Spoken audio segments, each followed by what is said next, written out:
चला काल काय बघितलं होतं आपण सोल्युशन स्टार्ट केलं होतं. ॲक्च्युली सोल्युशन आपण स्टार्ट केलं होतं. सोल्युशन मध्ये आपण कोणता बघितला होता? राऊंड. ठीक आहे. स्पेलिंग काय आहे? RAOUR. यस. ओके. काय होता round law? Round law P1 equals to P01 x square. काल आपण एक्सप्लेनेशन सांगून बघितलंय. समोर बसते काय असतं P1? पार्शियल प्रेशर म्हणजेच तो vapour partial vapour pressure of solvent is solute P1 of A1. ठीक आहे. A1 काय असतं? Liquid but volatile. ठीक आहे. पॉइंट करतोय, पुन्हा रिपीट करतो. राउल्स लॉ कधी अप्लाय करायचा? राउल्स लॉ अप्लाय करण्यासाठी आपल्याकडे A एक लिक्विड असणार आहे आणि B असणार आहे लिक्विड. करेक्ट. दोघांना आपण मिक्स करणार, दोघांचे प्रेशर तयार होणार, त्याला आपण म्हणणार P. मग A ने केलेलं प्रेशर A ने केलेलं pressure PA plus PB. Okay, असं म्हणणार ना आपण. आणि PA म्हणजे काय? तर A चं कधीचं प्रेशर स्टँडर्ड प्रेशर, म्हणजे त्यामध्ये इम्प्युरिटी नसतानाचं प्रेशर, त्याला आपण म्हणणार P0A. आणि या टोटल मध्ये A चं कंट्रीब्युशन किती आहे? XA. करेक्ट. कळला पॉइंट? मग PB ला आपण काय लिहिणार? PB चं A नसताना मिक्स केलेलं नसतानाचं स्वतःचं vapour pressure, standard vapour pressure, आणि त्याचं B चं या टोटल सोल्युशन मधलं कंट्रीब्युशन XB. आणि याला म्हणणार आपण टोटल प्रेशर P. या दोघांना मिक्स केल्यानंतर जे काही इथे प्रेशर क्रिएट होणार आहे त्याला आपण म्हणणार P टोटल प्रेशर. कळलं? तर याला म्हणणार आपण राउल्स लॉ. राउल्स लॉचं डेफिनेशन्स लर्न करा. ॲक्च्युअली स्टेटमेंट आहे आणि तुम्हाला हा फॉर्म्युला लिहिता आला पाहिजे. ठीक आहे, मस्त आहे. काल आपण एक प्रॉब्लेम घेतला बोर्डला, तोही येणार. कोणाला काही प्रश्न असेल तर बोला. नाही? नेक्स्ट तुम्हाला एक पुढे प्रश्न विचारला जाईल, तो म्हणजे आयडियल सोल्युशन म्हणजे काय असतं. इम्पॉर्टंट क्वेश्चन मध्ये ऍड करा आयडियल सोल्युशन. सिद्धेश मागचं नंतर क्लिअर करू आपण, आता इथे फोकस करू. ठीक आहे. पॉइंट आहे आयडियल सोल्युशन. काय काय आयडियल सोल्युशन बघा. Ideal solution of A Raoult's law over a entire range of concentration. म्हणजे असं प्रकारचं सोल्युशन. सोल्युशन माहिती तुम्हाला काय असतं? Solute plus solvent. सोल्यूट आणि सॉल्व्हंटला आपण म्हणणार ते आयडियल कधी असेल तर त्याने कोणता लॉ फॉलो केला पाहिजे? Raoul's law. राउल्स लॉ काय होता? P1 is equals to x1 P10. Learn करा. कळलं?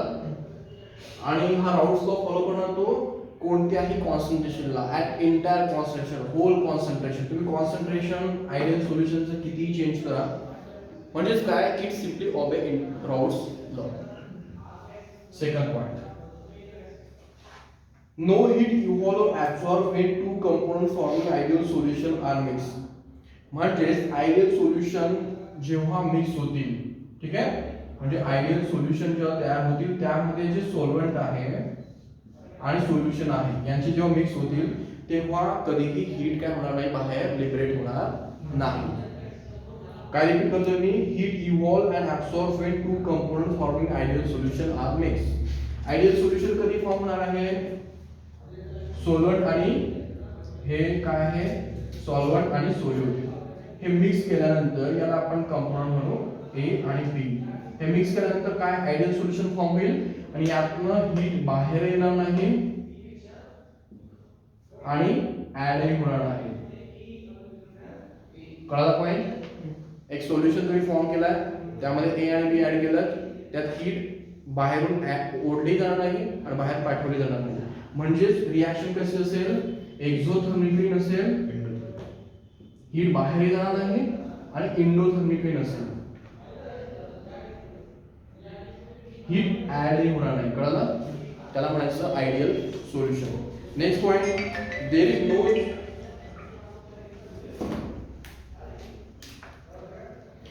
No change in volume when components are mixed. आपण जेव्हा हे आयडियल सोल्युशन फॉर्म करणार, थर्ड पॉइंट काय असणार आहे, आयडियल सोल्युशन फॉर्म करताना व्हॉल्यूम चेंज होणार नाही. काय होणार नाही? व्हॉल्यूम चेंज होणार नाही. म्हणजे volume is not equal to change. त्याला असं म्हणणार मी, व्हॉल्यूम चेंज होणार नाही.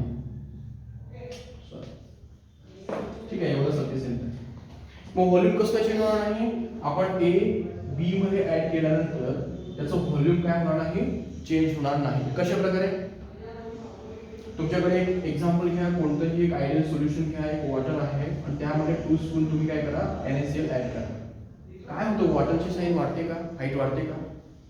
कधी बघितलं? पाणी ग्लास घ्यायचं, त्यामध्ये ना 2 चमचे सोडियम क्लोराईड टाकायचं, ठीक आहे, आणि बघायचं की ते पाण्याची हाईट वाढते का. बघितलं कधी पाण्याची हाईट वाढली? नाही. पाण्याचं व्हॉल्यूम चेंज होत नाही, कारण ते काय आयडियल आहे. हे जे वॉटरचे मॉलिक्युल्स असतात त्यामध्ये हे सोडियम क्लोराईडचे मॉलिक्युल ह्या इंटरस्पेस मध्ये आपली स्पेस ऑक्युपाय करून घेतात. पण जर त्याला ओव्हर सॅच्युरेट केलं तर वाढेल. कोणाला? वॉटर सॅच्युरेशनच्या वरती तो ऍक्सेप्टच करत नाही, त्याला आपण सोल्युबिलिटीचा कॉन्सन्ट्रेटेड म्हणतो. कळलं? आणि जर तुम्ही तसं करायला प्रयत्न केला, पुन्हा हीट ऍड केली तर तो ऍड होतो. हीट कमी केल्यानंतर, टेम्परेचर कमी केल्यानंतर त्याचे क्रिस्टल्स बाहेर येतात. काय येतात? क्रिस्टल. कधी बघितलंय का? शुगर सोल्युशन बनवतात ना तुम्ही, त्याला हीट करून बनवा, ते त्याच्यात असते आणि थंड करत त्यातले क्रिस्टल बाहेर येतात ना. का? कारण ते त्याच्यामध्ये एक्स्ट्रा सॅच्युरेट झाले होते, जागा नाही आहे. ठीक आहे. तर आयडियल सोल्युशन झाल्यानंतर त्यामध्ये कधीही व्हॉल्यूम चेंज होत नाही. आयडियल सोल्युशन बनवताना त्यात हीट मध्ये बाहेर होत नाही. Ideal solution round law follow करतो. क्लियर पॉइंट आहे? Next, in an ideal solution the solvent molecular interaction are comparable. आता comparable म्हणजे काय? त्यांच्यामध्ये यांचे जे इंटरॅक्शन्स असतात, म्हणजे तेवढा इम्पॉर्टंट नाहीये. हा काय आहे? सोल्यूट, आणि हा काय आहे? सॉल्व्हंट. यांच्यामध्ये जे इंटरॅक्शन आहे दोघांमध्ये, सोल्यूटचं सोल्व्हंटशी आणि सोल्व्हंटचं सोल्यूटशी, कंपॅरेबल असतात, म्हणजे इक्वली सेम असतात. काय असतात? सेम असतात. तेवढा काही मला मेनिंगफुल वाटत नाही. नेक्स्ट आहे vapour pressure of ideal solution always line between vapour pressure of pure component. हे बघा पॉइंट इम्पॉर्टंट आहे. एक वेपर प्रेशर आहे, तो पॉइंट, हा आयडियल जो सोल्युशन आहे त्याचं वेपर प्रेशर असतं ते अराउंड काय असतं? आणि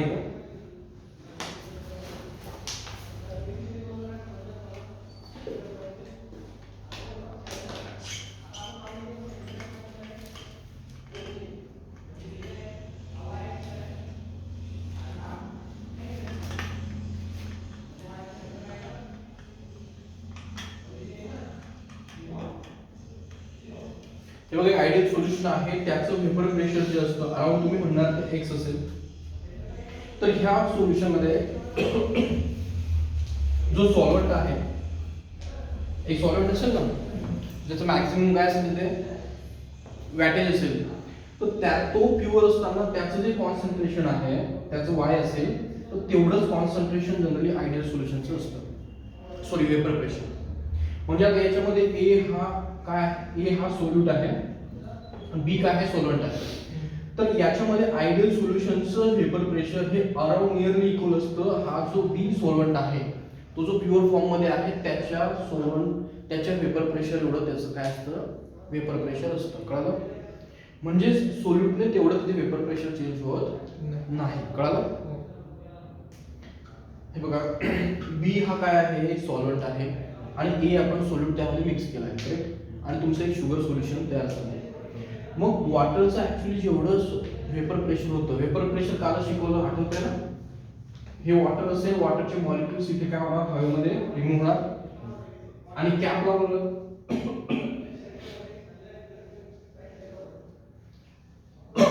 इथे आपण कॅप लावलेलं असेल तर हे मॉलिक्युल्स पुन्हा ह्या सरफेसवरती स्ट्राईक करणार, आणि हे जे वेपर, ही वेपर आहे ना, आता ही वेपर आहे, हे वेपरने ह्या वॉटरवरती स्वतःवरती लावलेल्या प्रेशरला आपण वेपर प्रेशर म्हणतो, करेक्ट? मग हे वेपर प्रेशर वॉटरचं असेल तेवढंच नियरली इक्वल टू त्या आयडियल काय असेल सोल्युशनचंही असेल.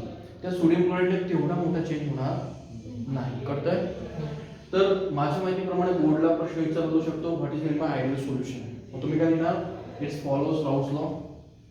Second, its heat does not changes during its formation, म्हणजे हीट ॲडिंग होणार नाही, रिमूव्ह होणार नाही.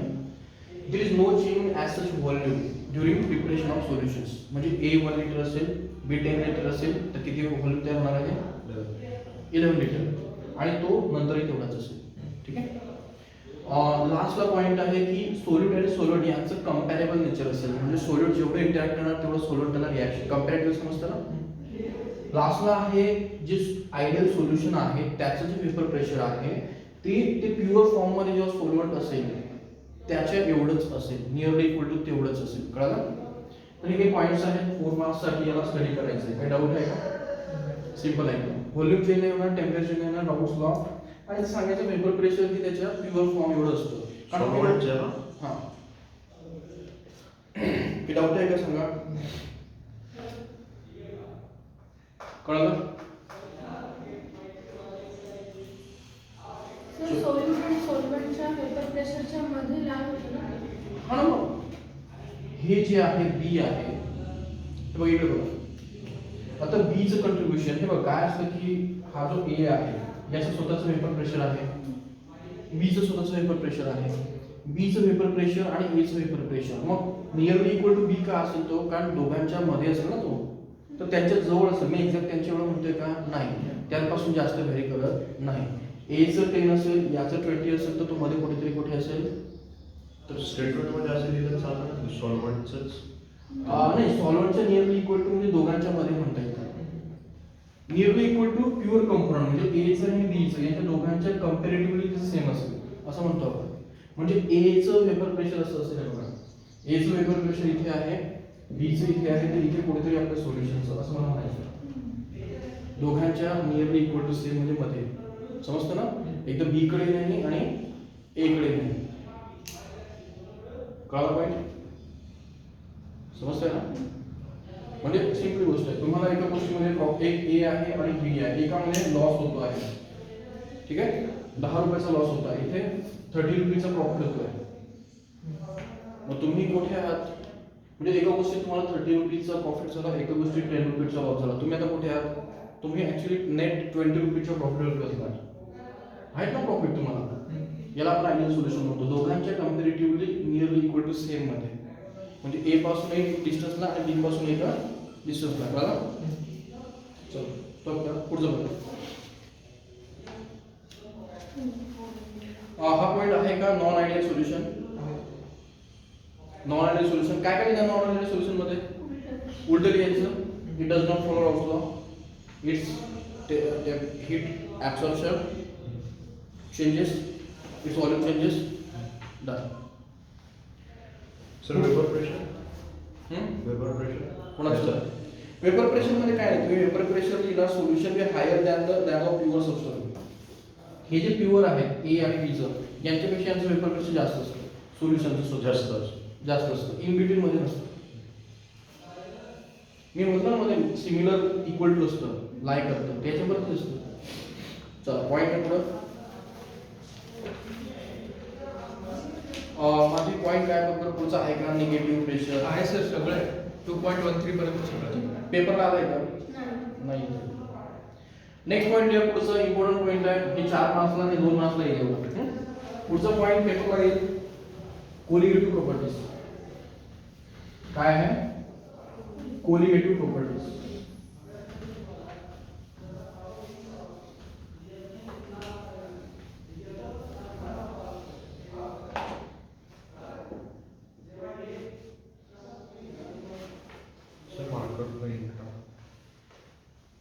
कोलिगेटिव्ह प्रॉपर्टीज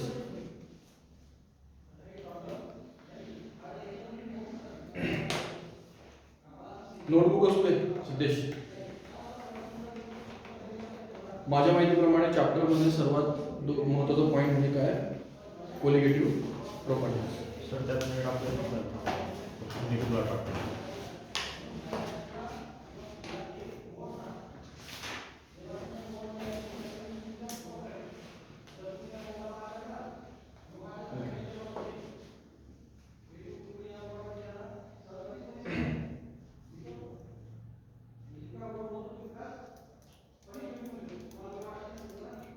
चला पॉइंट बघू, कोलिगेटिव्ह प्रॉपर्टी डेफिनेशन लिहू.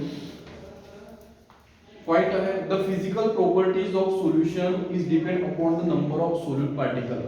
हे बघा कोलिगेटिव्ह प्रॉपर्टी ह्या कोणत्या प्रॉपर्टी असतात? Physical properties. काय आहे गोष्ट? The physical properties of the solution.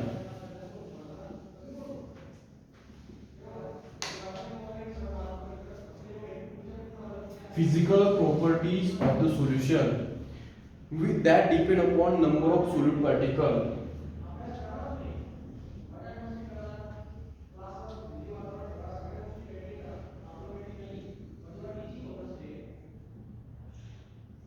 Number of solute particles, correct, and not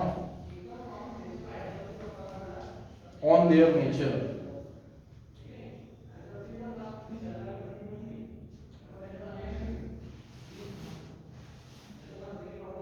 Called as a colligative properties. Definition मला वाटतं 1 मार्क्स किंवा 2 मार्क्सला विचारलं जाईल. What is mean bye colligative properties? काय म्हणणार आपण? फोकस करा. The physical properties.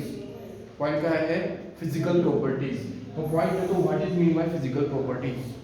काय असतं फिजिकल प्रॉपर्टीज? बघा इथे फिजिकल प्रॉपर्टी काय काय असतं? Melting point, boiling point, refractive index. कशाला असतो रिफ्रॅक्टिव्ह इंडेक्स? लाईट जातो ना ग्लासमध्ये, त्याला स्वतःचा रिफ्रॅक्टिव्ह. कोणाचा रिफ्रॅक्टिव्ह इंडेक्स चांगला असतो? डायमंड आहे म्हणून तो शाईन करतो. ठीक आहे, समजतंय काय आहे? Freezing point. हे सर्व काय आहे? डेन्सिटी. हे सर्व आहे फिजिकल प्रॉपर्टी. केमिस्ट्री किंवा फिजिक्स मध्ये आपण यांना म्हणतो फिजिकल प्रॉपर्टीज. फिजिकलचा मीनिंग असतो मेल्टिंग पॉइंट आल्यानंतर वॉटर असतो फक्त स्टेट चेंज करतो. काय करतो? State change. रिफ्रॅक्टिव्ह इंडेक्स मुळे काही रिएक्टंट प्रोडक्ट रिएक्शन होते का? नाही. तर इथे कोणतेही रिएक्शन होत नाही, म्हणजे केमिकल रिव्हर्सिबल रिएक्शन चेंज होत नाही. हा यस, केमिकल चेंज इथे होत नाही म्हणून ही रिएक्शन नसते. कळलं पाहिजे? मग फिजिकल प्रॉपर्टीज कोणत्या आहेत? मेल्टिंग पॉइंट, बॉइलिंग पॉइंट, पुन्हा फ्रीजिंग पॉइंट. हे सर्व काय फिजिकल प्रॉपर्टी. मग physical property depend upon the number of solute particle. म्हणजे सोल्युशन आहे आपल्याकडे, त्यामध्ये काय आहे? हा सोल्यूट आहे आणि हा काय आहे? सॉल्व्हंट आहे. करेक्ट? काही डाऊट आहे याच्यामध्ये? आणि हे जे सोल्युशन आहे, सोल्युशन म्हणून आता आहे याच्या काही फिजिकल प्रॉपर्टी आहे, लाईक मेल्टिंग पॉइंट. कळत आहे? हे मेल्टिंग पॉइंट डिपेंड करतं कशावरती? दी नंबर ऑफ सोल्यूट पार्टिकल्स. या सोल्यूटचे तुम्ही किती पार्टिकल्स त्यामध्ये ऍड केलेत. कळतोय पॉइंट? मी वेट नाही म्हणत आहे, पार्टिकल्स. NaCl चे काय असतील? मॉलिक्युल्स असतील. मी NaCl ऍड केलं तर मी काय म्हणणार? 100 NaCl चे मॉलिक्युल्स वरती त्याचा मेल्टिंग पॉइंट कसं डिपेंड करणार. कळतंय? तर physical properties are the like melting point, boiling points, and they are depend upon the solute particles, number of solute particles or not their nature. Nature काय असू शकतं? सॉलिड काही नेचर असू शकतं. नेचर इम्पॉर्टंट नाही आहे. नेचर काय म्हणणार तुम्ही? जर एक सोल्युशन आहे तर नेचर काय आहे? ते नेचर पोलराइज आहे, काय आहे? नेचर मध्ये भरपूर गोष्टी आहेत. पॉइंट लक्षात ठेवायचं तुम्हाला, नंबर ऑफ सोल्यूट पार्टिकल्स. तर नंबर ऑफ सोल्यूट पार्टिकल्स वरती जर काही प्रॉपर्टी डिपेंड करतात त्यांना आपण म्हणतो colligative properties. The properties are dependent upon the number of solute particles that we add in a solution called as a colligative properties. Exactly 2 marks. Examination asks for 2 marks. Then what are different types of colligative properties? तुम्हाला विचारलं जाऊ शकतं number of colligative property कोणकोणत्या असतात. First colligative property काय आहे? Vapour pressure lowering. काय आहे? Vapour pressure lowering. Vapour pressure कळालाय तुम्हाला? एक लिक्विड आहे, त्याचे मॉलिक्युल्स वेपराइज होत आहेत, जसं पेट्रोल आणि ते मॉलिक्युल्स काय करणार इथे प्रेशर क्रिएट करणार, त्याला वेपर प्रेशर आपण म्हणणार. मग वेपर प्रेशर काय होत आहे, लोअरिंग होत आहे म्हणजे कमी होत आहे. कळलं? पॉइंट करतोय वेपर प्रेशर लोअरिंग. नेक्स्ट आहे boiling point elevation. Boiling point elevation. Elevation म्हणजे काय, इन्क्रीज होत आहे. कळतंय? नेक्स्ट पॉइंट आहे फ्रीजिंग पॉइंट डेप्रेशन.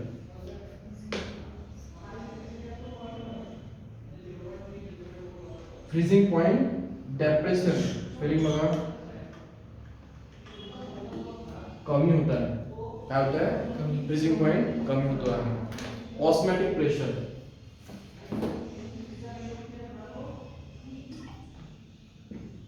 फोकस करा, एक्झामला विचारलं जाईल 2 मार्क्सला. Define the colligative properties and state its types. मग तुम्ही म्हणणार the properties which are dependent upon the number of solid particles added in solution called as colligative properties and these are the physical properties. Okay, and we have 4 types of colligative properties: vapor pressure, boiling point, freezing point and osmotic pressure. And obviously vapor pressure decreases, boiling point increases. हे नंतर बघू आपण decrease वगैरे काय असतं. आधी लक्षात घ्या वेपर प्रेशर कोलिगेटिव्ह प्रॉपर्टी आहे, बॉइलिंग पॉइंट कोलिगेटिव्ह प्रॉपर्टी आहे, फ्रीजिंग पॉइंट आणि ऑस्मोटिक प्रेशर. 2 मार्क्स इथे आले पाहिजे. डाऊट आहे कोणाला? ऑस्मॅटिक प्रेशर शिकवतो इथपर्यंत काही डाऊट आहे? कुठे होतं? Next point. मग आपण घेणार आता प्रेशर, वेपर प्रेशर लोअरिंग. काय करणार? Vapour pressure lowering. सीडी मध्ये मोस्टली माझे जेवढेही पेपर बघितले गेलेले आहेत मोस्टली वेपर प्रेशर याच्यावरती कोलिगेटिव्ह प्रॉपर्टी वरती एक थिअरॉटिकल किंवा एक प्रॉब्लेम विचारला जातोच. मग आपला फर्स्ट पॉइंट आहे वेपर प्रेशर लोअरिंग. माझे क्वेश्चन विचारलाय का थिअरॉटिकल? काय विचारलाय? डेरिव्हेशन विचारलं होतं. कोणतं डेरिव्हेशन? Vapour pressure लोअरिंगचं. हां.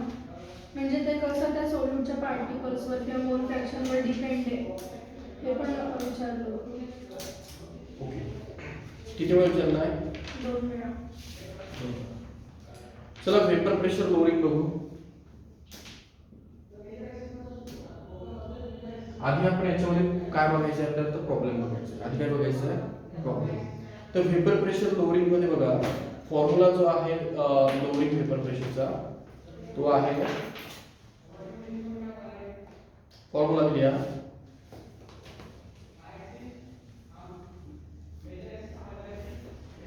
P10 minus P1 upon P01, correct, is equals to delta P by P10 equals to W2M1 M2W1. This is the formula. Sir हा relative vapour प्रेशरचा आहे ना? Relative vapor pressure.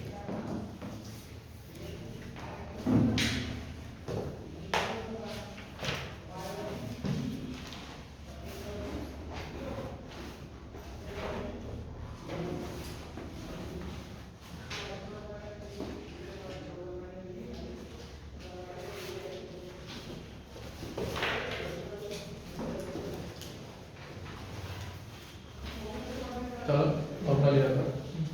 चलो लिखो formula.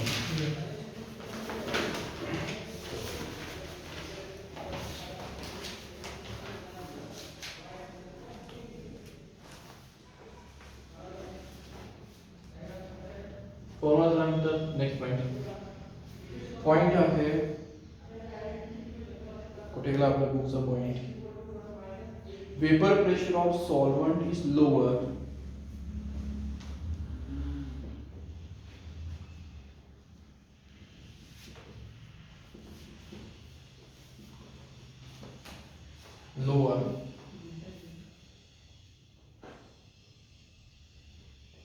by dissolving a non-volatile solid in ink.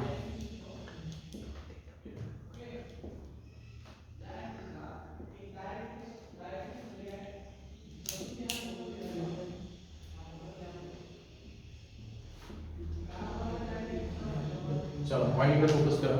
First point what is by vapouring vapour pressure lowering काय आहे ती colligative property ही काय आहे कोलिगेटिव्ह प्रॉपर्टी पॉइंट बघा vapour pressure of the solvent समजता आहे एक्झाम्पल घ्या water is lowering by dissolving non volatile solute non volatile solute म्हणजे असं एक सोल्यूट घ्यायचं सोल्यूट म्हणजे काय लिक्विड घ्या तुम्ही ते काय नाही व्होलाटाईल नाही काय नाही व्होलाटाईल नाही म्हणजे काय तो गॅस मध्ये कन्वर्ट होत नाही म्हणजे तुम्ही त्याला असं लिक्विड सेट हे बघा हे एक लिक्विड आहे किंवा एक सॉलिड आहे तुम्ही ते ठेवलं आहे करेक्ट आता लिक्विडचे मॉलिक्युल्स हवेत काय होत नाही फॉर्म होत नाही म्हणजे तो पेट्रोल सारखा व्होलाटाईल नसतो कळतोय पॉइंट मग अशा प्रकारचं तुम्ही जो नॉन व्होलाटाईल सोल्यूट जेव्हा एका सॉल्व्हंट मध्ये ऍड कराल तर त्या सॉल्व्हंटचं ऑलरेडी जेवढं वेपर प्रेशर होतं काय म्हणतोय मी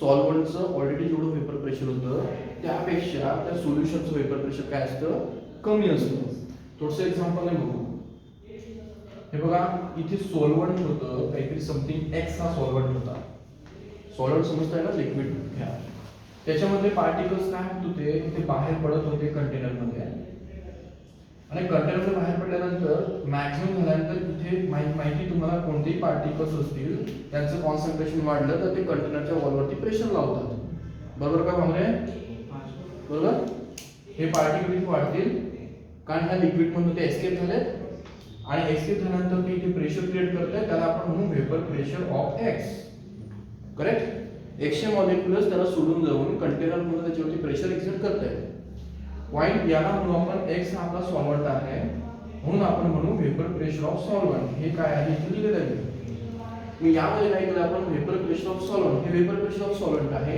यामध्ये आपण एक नॉन व्होलाटाईल सोल्यूट डिसॉल्व केलेला आहे काय केलंय नॉन व्होलाटाईल एक पुन्हा एक सोल्यूट आपल्याकडे एक सोल्यूट आहे ते कसं आहे नॉन व्होलाटाईल म्हणजेच काय ते काय होत नाही वेपर होत नाही म्हणजे जर इथे अशा प्रकारे फिक्स केलं तर इथे पार्टिकल्स तयार होत नाही मग ते यामध्ये आपण ऍड केलं कारण आता हे सोल्यूट झालं आणि हे सॉल्व्हंट हे व्होलाटाईल आहे हे नॉन व्होलाटाईल मग आता काय म्हणू बघा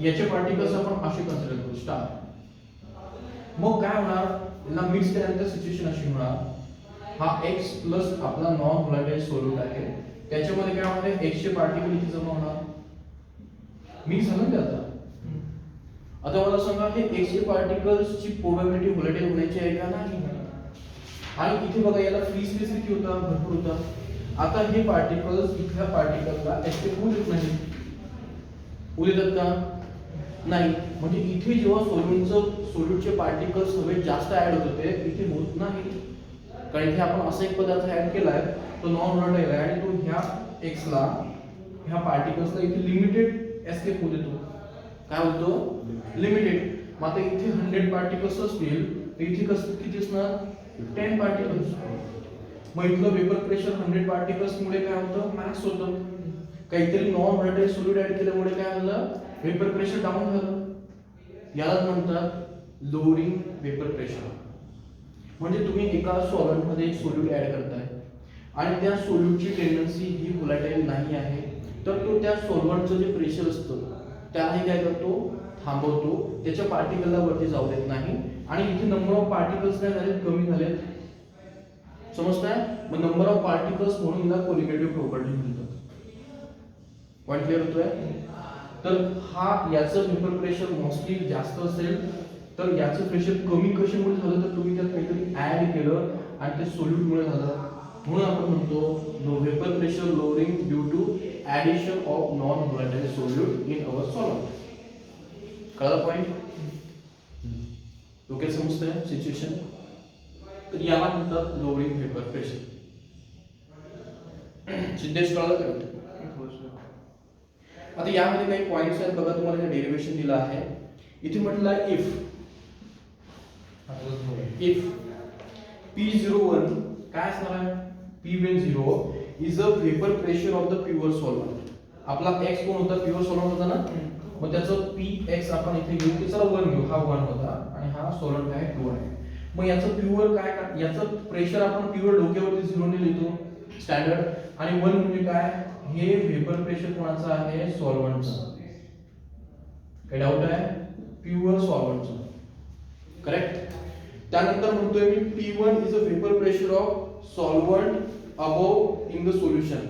आता याच्यामध्ये P1 काय आहे? Vapour pressure of solvent above the solution. आता हे P1 जे आहे हे कोणाचं वेपर प्रेशर आहे? सॉल्व्हंटचं. करेक्ट. आता मग याच्यामध्ये कोण असणार आहे? आता मला सांगा, सॉल्व्हंटचं वेपर प्रेशर हे याच्यापेक्षा कमी असणार आहे का जास्त? प्युअर पेक्षा काय असणार आहे? हे सोल्युशन झालं ना आपलं, हे प्युअर होतं.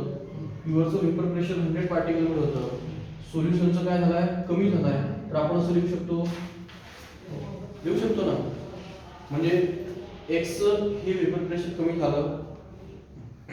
मग आपण म्हणणार की ते वेपर प्रेशर कितीने कमी झालं? तर आपण असं लिहिणार ना, कितीने कमी झालं? आपण म्हणणार हे वेपर प्रेशर इथे हे बघा, या प्युअरचं होतं P01, आता झालं ते P1. आपण म्हणतोय P01 is greater than P1. मग डिफरन्स किती झाला? Difference is equals to P01 minus P1. असं का लिहितो? हे बघा, हा मोठा आहे हा छोटा आहे. कसं होणार? P01 मायनस P1 केल्यानंतर आपल्याला कळेल की वेपर प्रेशर किती कमी झाला आहे. तर त्याला काय म्हणतो आपण? Delta P. डेल्टा P काय सांगतो? प्रेशर 10 होतं, 100 होतं, आता 10 झालं, म्हणजे 90 चा काय आला? डिफरन्स आला. त्याला म्हणतात वेपर प्रेशर 90 ने कमी झालं. कळलं पॉइंट? मग तुम्हाला विचारलं तो calculate delta P. Delta P is an lowering vapour pressure. 90 ने तुमचं 100 वरनं 10 झालं, म्हणजे 90 ने तुमचं वेपर प्रेशर कमी झालं. This is called as a lowering vapour pressure. Done. Okay. बामरे ने प्रश्न विचारा. बामरे नाही प्रॉब्लेम. चलो, तर एवढं तुम्हाला किती मार्क्स विचारलं? 2 मार्क्स विचारलं होतं. चला सोड. तो फॉर्म्युला काय लोअरिंग वेपर प्रेशरचा? डेल्टा P म्हणजे चेंज लोअर झालेला आहे कितीने? P01 minus P1. हे सॉल्व्हंटचं होतं, हे नंतरचं सोल्युशनचं होतं. एवढा डिफरन्स आला, तो लोअरिंग वेपर प्रेशर. सर ते जे P1 आहे ते सोल्युशनचं आहे की सोल्युशन मधल्या सॉल्व्हंट? ते बघा, P1 चा मीनिंग असतो प्युअरली सॉल्व्हंट. P1 फक्त. इथे मी काय म्हटलं? x चं प्रेशर किती होतं? 100. x चं प्रेशर किती झालं? 10. x म्हणजे काय? P1. प्रॉब्लेम मध्ये कळत नाही. समजलं? एक डेरिवेशन तुम्हाला विचारलं जाईल. डेरिवेशनला मला नाही वाटतं विचारलं जाईल. आहे का? हो. विचारलं? हो. Delta P is equal to P10x2 हे विचारलं. चला आपल्याला एक डेरिवेशन करायचं आहे. डेरिवेशनचं नाव काय आहे? काय म्हणतात त्याला? सोल्यूटचे पार्टिकल्स हे कसे अफेक्ट करतात? नाही तसं नाही. म्हणजे पेपरमध्ये काय विचारलं, काही प्रश्न विचारलाय का? म्हणजे असं do that P delta P is equal to P10x2. हो ना, कर ना. आपल्याला प्रूव्ह करायचं आहे. प्रूव्ह दिलाय delta P is equals to काय फॉर्म्युला होता आपला? P01 minus P1. करेक्ट. काय होतं तुला इथे? डेल्टा P म्हणजे लोअरिंग वेपर प्रेशर. P0 म्हणजे vapour pressure of pure solvent. Okay. आणि P1 म्हणजे काय? Vapour pressure of solvent in solution. Clear झालं? समजतंय? 1 stand for solvent in solution. कळतंय? नाही? Solvent in solution. x बद्दल 190 होतं ना, तिथे आपण सोल्यूटचं काही गप्पा नाही केला. आता आपल्याला पुन्हा प्रूव्ह करायचं आहे. Delta P is equals to काय फॉर्म्युला आपला? P10x2. हे आपल्याला प्रूव्ह करायचं. Prove that delta P is equals to P10x2. म्हणजे वेपर प्रेशर जे लोअर होत आहे ते प्युअरचं तर तिथे कंट्रीब्युशन आहे इनटू x2. x2 म्हणजे कोणाचं? सोल्यूटचे पर्सेंटेज किंवा त्याला मोल फ्रॅक्शन म्हणतो. काय म्हणतो? मोल फ्रॅक्शन. तर x2 म्हणजे काय? फ्रॅक्शन असतो. कसं काढतात x2? x2 is equals to 2 upon 1 plus 2. कळाला फॉर्म्युला? म्हणजे a चे मोल 1 आहेत, b चे मोल 2 आहेत. मग तुम्हाला ह्या b चं मोल फ्रॅक्शन काढायचं आहे. तुम्ही कसं काढणार? 2 तर कसं काढणार? तुम्ही त्याचे 2 मोल्स आउट ऑफ 3 करणार. 2 आउट ऑफ 3. नाही समजत? भामरे सुट्टी झाली बरं आपली. त्याच्यामुळे मोल फ्रॅक्शन डोक्यात जात नाहीये. ओके. आता पॉइंट आपण कुठून स्टार्ट करणार? तर पॉइंट आपण स्टार्ट करणार की आपल्याकडे एक in solution non volatile solute the law applicable only for the volatile solvent. आता राऊट्स लॉ जो आहे तो कोणत्या लॉला अप्लाय करतो? मी सांगितलं होतं राऊट्स लॉ काय आहे? P1 is equals to हे बघा आपल्याला हे प्रूव्ह करायचं आहे. मी आधीच तुम्हाला राऊट्स लॉ सांगितला होता. काय असला राऊट्स लॉ? P10 x1 आठवलं? कालचं लेक्चर मी तोच लिहिलाय. Raoult's law is equals to P10 x1. इथून आपल्याला इथपर्यंत यायचं आणि तुम्हाला इथे P01 P0 कॉमन दिसते म्हणजे काहीतरी होऊ शकतो. ठीक आहे. मग आता इथे ग्राफ प्लॉट केलेला आहे. तुमच्या बुक मध्ये ग्राफ दिलाय आहे बघा. Plot P1 versus x1. एक ग्राफ असं बुक मध्ये दिलाय तर काय काही विशेष नाही. यामध्ये काय दिलंय तुम्हाला की मोल fraction of solvent. Sir figure 2.3 figure आहे 2.5. ठीक आहे. किंवा ग्राफ नंतर बघू आपण आणि डेरिव्हेशन करू. ग्राफची अशी नीट नाही एक्सप्लेनेशन साठी डेरिव्हेशन बघायचं. आता बघा राऊट्स लॉ तर प्रत्येकाला नसलं पाहिजे. काय सांगतो राऊट्स लॉ? P10 म्हणजे काय? प्युअर सॉल्व्हंट जो आहे त्याच्यामध्ये x1 म्हणजे काय? त्या सॉल्व्हंटच्या पर्सेंटेज किती आहे किंवा फ्रॅक्शन किती आहे त्याच्यावरती त्याचं काय ठरतं? प्रेशरचं कंट्रीब्युशन ठरतं. मग याला आपण राऊट्स लॉ काय लिहितो? P1 इज इक्वल्स टू असं लिहितो ना आपण. हा राऊट्स लॉ आहे. P1 is equals to P01 x1. समजत नसेल तर ज्याला समजत नसेल त्याने इथे अर्धा मिनिट थांबायचं, माझ्याकडे पुन्हा समजून घ्यायचं. चला मग एक फॉर्म्युला पुन्हा शिकवलाय. तुम्हाला काय शिकवलं आहे? या x1 ची पुन्हा एक खासियत आहे. काय आहे? x1 x2 is equals to काय असतो? 1 असतो.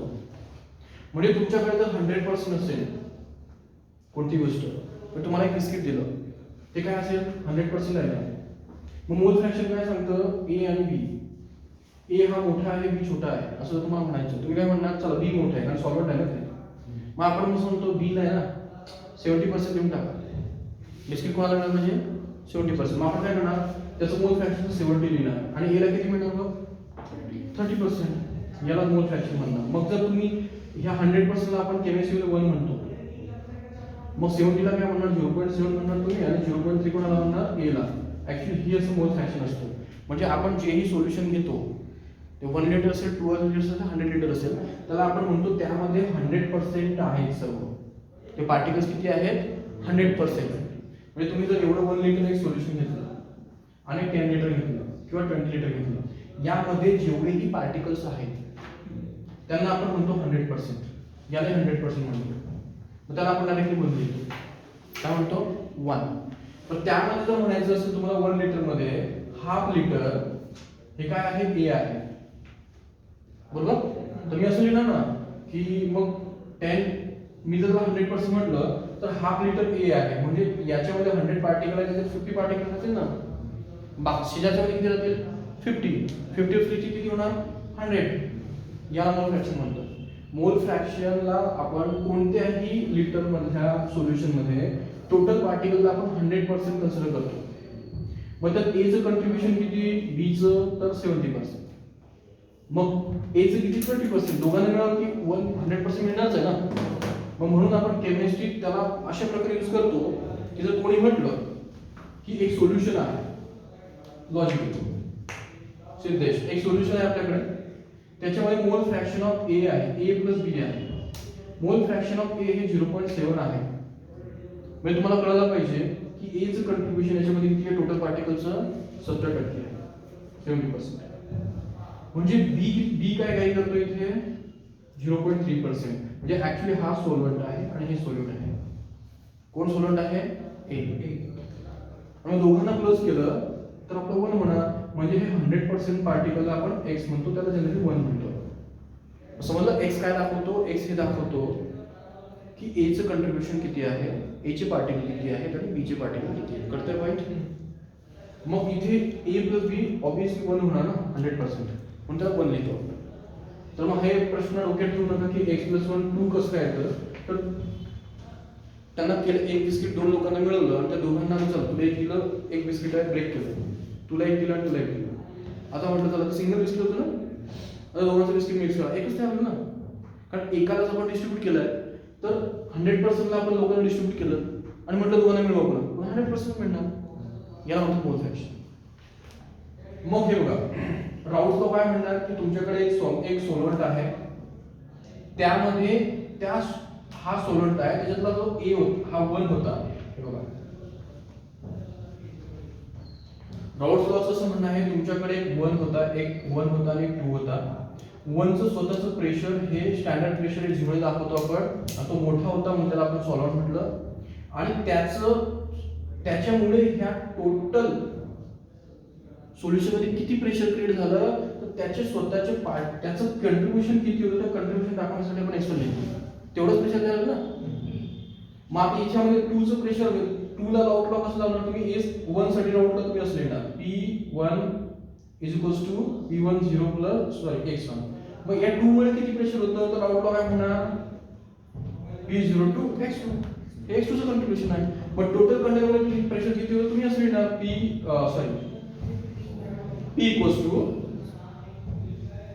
P1 plus P2 = P1 x1 plus P20 x2. हे मागच्या लेक्चरला आपण शिकलो. करेक्ट. पण x इम्पॉर्टंट आहे. x हे सांगतो की x इथे कमी आहे म्हणजे 2 चं कंट्रीब्युशन इथे कमी आहे. कळालं पॉईंट? आणि x1 plus x2 काय असतो 1 असतो. डन. इथपर्यंत काही डाऊट नाही. आता लोअरिंग राऊट फ्लो तुम्हाला थोडंसं कळालं. पुढे जाऊ. मग आता राऊट फ्लो आपण इथे अप्लाय केला तर काय लिहिलंय पुढे, तेव्हा डेरिव्हेशन आहे, डेरिव्हेशन तुम्हाला व्हॅल्यू टाकावं लागतं. मग आता राऊट फ्लो लिहिला. आता इथे P10, आता मला सांगा इथे प्रूव्ह काय करायचं आपल्याला, x2 इथे आहे का, बापरे इथे x2 आहे, इथे दिसतोय का x2. आता सांगितलं मी x2 म्हणजे काय असतो, x2 = 1 - x1. पुट कर. आपल्याला हे प्रूव्ह करायचं. मला P01 दिसतोय, मला हा राऊट लॉ आहे आणि हे प्रूव्ह करायचं. मला इथे 2 दिसतोय, 2 साठी मी ही व्हॅल्यू टाकणार, काय टाकणार 1 - x1. इथून घेतलं मी. काय डाऊट आहे? x1 ची व्हॅल्यू टाकायची आहे x2 मध्ये. मग कधी टाकणार सर x1 साठी 1 - x2 येईल ना. Okay 1 - x2. हा इथे करेक्ट. समजलं ना. x1 म्हणजे काय. आता मला सांगा प्रूव्ह काय करायचंय, मला x2 मला प्रूव्ह करायचंय आणि मला दिलेला x1 आहे, मला x1 ला x2 कन्वर्ट करायचंय. मी काय करणार, मला काय हवंय x1 ची व्हॅल्यू, मी तुम्ही x1 ची व्हॅल्यू काय करणार 1 - x2. बरोबर आहे ना. मग मी इथे पुट करणार तर असं 1 - x2 देणार. बरोबर. मल्टिप्लाय करा, काय होणार मल्टिप्लाय करा. बुकने मल्टिप्लाय केलाय, बुक मार्क देणार आहे तुम्हाला. P01 याला मल्टिप्लाय करा, याला करा, काय होणार -P10 x2 = हा P1 होता. करेक्ट. पुढची स्टेटमेंट काय आहे, काय करणार आहे तर पुढच्या स्टेटमेंट मध्ये P10 - P1. आता याने काय केलं आहे हे बघा, हे स्टेटमेंट मी आधी लिहितो P10 - P1 = P10 x2. हे पॉसिबल आहे का बघा, पॉसिबल आहे का. हे मायनस मध्ये आहे, त्याला आपण इकडे आणलं, त्या P1 ला तिकडे दिलं. या बरोबर ना. आणि हे तर तुम्हाला आता शिकवलं मी की इथे x होता आणि त्याचं P1 प्रेशर हे होतं आणि हा काय होता x होता, त्याच्यामध्ये आपण सोल्यूट ऍड केल्यानंतर त्याचं प्रेशर हे P1 झालं होतं आणि हे 100 होतं आणि हे 10 होतं. 90 चा इथे डिफरन्स आला होता ना. मग आपण काय केलं होतं, डेल्टा P = P01 - P1. म्हणजे हा काय होता, delta P = P10 x2. This is a lowering vapour pressure = P10 x2. हे आपलं प्रूव्ह आहे. 2 मिनिटाचं स्टेटमेंट आहे. थोडंसं डोकं लावायचं. हे बघा डेरिव्हेशन थोडंसं लक्षात ठेवावं लागतं. काय लक्षात ठेवण्यासारखी मोठी गोष्ट नाही आहे. कळालं? डेल्टा पी लिहिला होता आपण. हा डेल्टा पीच आहे. लोअरिंग वेपर प्रेशरसाठी फक्त राऊट्सला लावला, त्याच्यामध्ये फक्त एक्सपोनेन्शियल व्हॅल्यू टाकली आणि काही मोठं डेरिव्हेशन नाहीये. 2 मार्क्स